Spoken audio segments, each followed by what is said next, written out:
नमः छात्रों।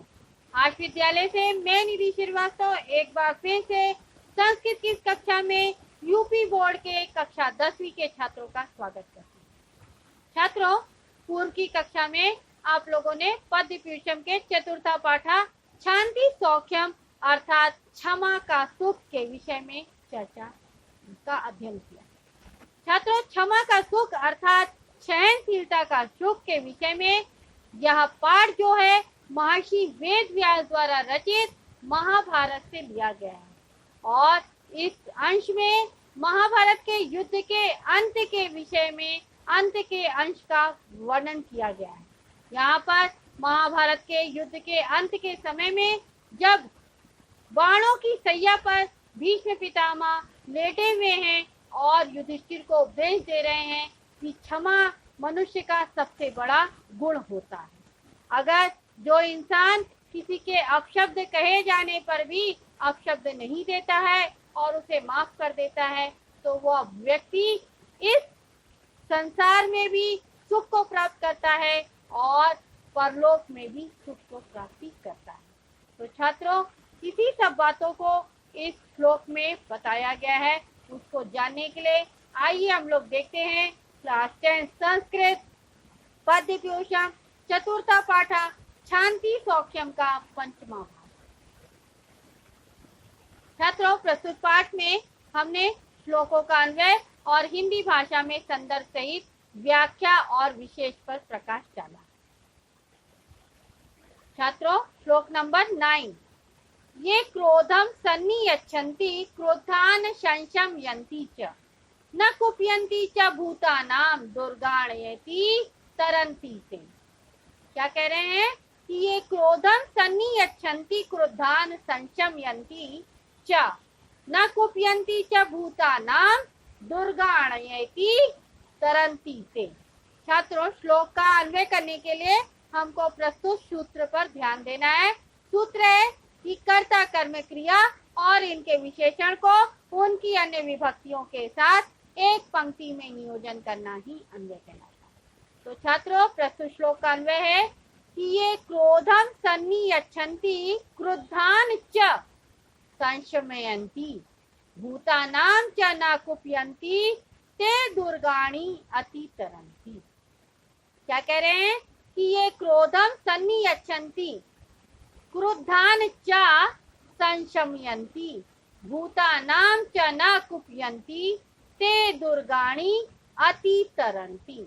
तो छात्रों, प्रस्तुत श्लोक में इस संदर्भ यह है कि प्रस्तुत श्लोक हमारी पाठ्य पुस्तक संस्कृत साहित्य के पद्य पीयूषम के शांति सौख्यम नामक शीर्षक से लिया गया है और इस श्लोक में कवि क्रोध न करने वालों के विषय में चर्चा कर रहे हैं कि क्रोध नहीं करना चाहिए, गुस्सा नहीं करना चाहिए, क्योंकि गुस्सा मनुष्य को समाप्त कर देता है। तो देखिए छात्रों, ये क्रोधम सन्नियच्छन्ति, ये यानी जो, यहाँ पर कवि कह रहे हैं कि भीष्म पितामह युधिष्ठिर को उपदेश देते हुए कहते हैं कि ये यानी जो क्रोधम यानी अपने गुस्से को सन्नियच्छन्ति यानी काबू में रखता है यानी वश में करता है।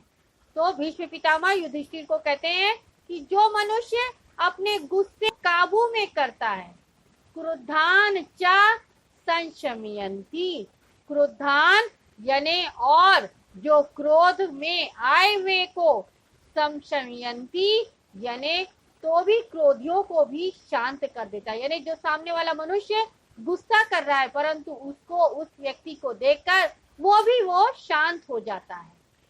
तो ऐसा व्यक्ति और भूतानां च न कुप्यन्ति, और जो भूतानां यानी प्राणियों पर भी न कुप्यन्ति यानी गुस्सा नहीं करता है तो वह मनुष्य ते दुर्गाणि अति तरन्ति, तो वह मनुष्य दुर्गाणि यानी कठिन मुसीबतों पे भी आपत्तियों को भी अति तरन्ति यानी आसानी से पार कर जाता है या तैर जाता है।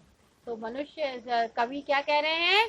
कवि कह रहे हैं कि यो क्रोधम सन्नियच्छन्ति यानी जो मनुष्य अपने क्रोध को नियंत्रण में रखता है, काबू में रखता है और क्रोध में आए हुए व्यक्ति को भी शांत कर देता है और प्राणियों पर भी गुस्सा नहीं दिखाता है, तो वो व्यक्ति बड़ी से बड़ी मुसीबतों को भी आसानी से पार कर जाता है।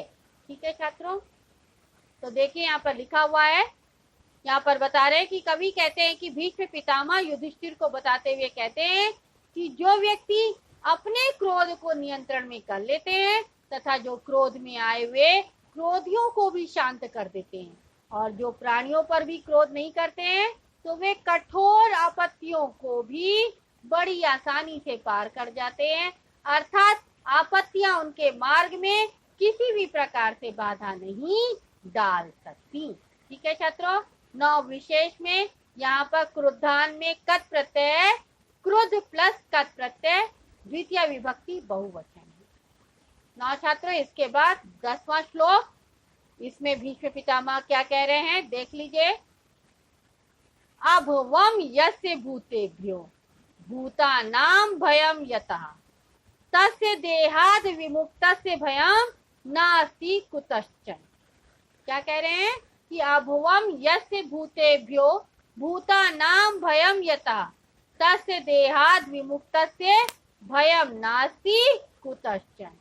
छात्रों, तो श्लोक का प्रस्तुत श्लोक का हमको अन्वय करना है और अन्वय करने के लिए कर्ता कर्म क्रिया और इनके विशेषण को अन्य विभक्तियों में एक पंक्ति में पिरोना ही इसका सूत्र है।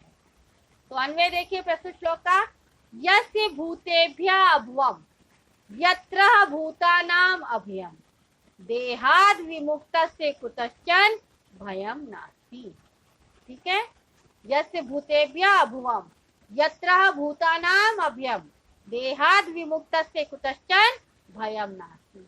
नौ छात्रों, प्रस्तुत श्लोक का संदर्भ है कि प्रस्तुत श्लोक हमारी पाठ्यपुस्तक संस्कृत साहित्य के पद्य पीयूषम के शांति सौख्यम नामक शीर्षक से लिया गया है। इस श्लोक में कवि कहते हैं कि देहाभिमान से रहित पुरुष को किसी से भी डर नहीं रहता है, यानी जो मनुष्य को निर्भय रहता है, जो देह अभिमान से रहित रहता है, वो मनुष्य को कभी भी डर नहीं लगता। ठीक है, तो देखिए छात्रों, यहाँ पर अन्वय के हिसाब से यस्य भूतेभ्यः अभवम्, यानी भीष्म पितामह युधिष्ठिर को उपदेश देते हुए कहते हैं कि यस यानी जिस मनुष्य को, भूतेभ्यः यानी सभी प्राणियों पर, अभवम् यानी निर्भयता प्राप्त हो, यानी जिस मनुष्य की सब प्राणियों पर निर्भयता प्राप्त हो या जिस मनुष्य की सब प्राणियों को निर्भयता प्राप्त हो, अर्थात जिसे किसी को भी भय नहीं हो। यत्र भूतानां अभयम्, तथा जिसे किसी भी प्राणियों से, भूतानां यानी प्राणियों से, अभयम् यानी निर्भयता हो, देहाद् विमुक्त से, ऐसे मनुष्य को देहाद् यानी शरीर को, विमुक्त यानी छोड़ने में, कुतश्चन भयं नास्ति यानी मुक्त हो जाने पर भी उसको कोई भी प्रकार का डर नहीं होता, यानी उसे अपने शरीर को छोड़ने पर या मृत्यु को प्राप्त करने पर किसी भी प्रकार का डर नहीं होता। ठीक है छात्रों, यहाँ पर भीष्म पितामह युधिष्ठिर को कहते हैं कि मनुष्य को सब प्राणियों को निर्भयता प्राप्त है, जिसे किसी को भय नहीं है तथा जिसे सब प्राणियों को से निर्भयता है, डर नहीं है, तो वह व्यक्ति अपने शरीर को छोड़ने में कभी भी डरता नहीं है, यानी वो मृत्यु को आसानी से गले लगा लेता है। तो देखिए छात्रों, लिखा हुआ श्लोक देख लीजिए कि कवि कहते हैं कि भीष्म पितामह युधिष्ठिर से कहते हैं कि जिस मनुष्य की सब प्राणियों को निर्भयता प्राप्त है, अर्थात जिससे किसी को भय नहीं है तथा जिसे सब प्राणियों से निर्भयता है, ऐसे मनुष्य को शरीर से मुक्त हो जाने पर, अर्थात शरीर को त्यागने के बाद भी किसी से भी भय नहीं रहता है, भय अर्थात डर नहीं रहता है।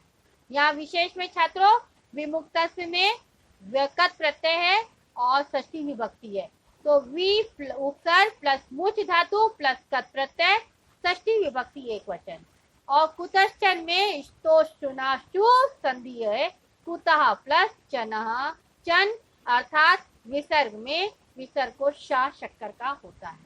ठीक है, तो कुतः प्लस चना इज इक्वल टू कुतः चना। ठीक है, तो नाउ छात्रों यह अंश यहाँ पर समाप्त होता है और इसी अंश के साथ यह अध्याय भी यहाँ पर समाप्त होता है। छात्रों, आज के अंश में आपने 2 श्लोक पढ़े और इन दोनों श्लोकों में आपने पढ़ा पहले श्लोक में कि क्रोध में आए हुए व्यक्ति को भी, क्रोध को जो व्यक्ति नियंत्रण में करना जानता है तो वो क्रोध में आए हुए व्यक्ति को भी शांत कर देता है, और जो व्यक्ति अपने क्रोध को नियंत्रण कर सकता है वह व्यक्ति बड़ी से बड़ी मुसीबत आने पर भी उसको आसानी से पार कर जाता है। और नौ लास्ट श्लोक में आपने पढ़ा कि मनुष्य को निर्भयता प्राप्त होनी चाहिए, उसे सब प्राणियों पे निर्भयता प्राप्त होनी चाहिए, तो उसको कभी भी किसी चीज से डरना नहीं चाहिए। और जो व्यक्ति सब प्राणियों से निर्भय होता है तो वह मनुष्य शरीर को छोड़ने पर भी निर्भय प्राप्त करता है, उसको अपने शरीर को छोड़ने में किसी भी प्रकार से डर नहीं लगता। ठीक है छात्रों, तो नाउ बहुत अच्छी अच्छी बातें आपके जीवन में लागू करने के लिए भीष्म पितामह ने शरशैया पर लेटे लेटे युधिष्ठिर को उपदेश दिया। ठीक है छात्रों, तो इसी के साथ यहाँ पर यह अंश समाप्त होता है और इस अंश के साथ साथ यह पाठ भी यहाँ पर समाप्त होता है। तो छात्रों, आज के इस अंश में या इस अध्याय में आपको कोई भी डाउट है तो आप आश विद्यालय के ऐप को लाइक करके क्वेरी में जाकर अपना डाउट पूछ सकते हैं, मैं आपका जवाब जल्द से जल्द दूंगी। तब तक के लिए धन्यवाद छात्रों, नमो नमः।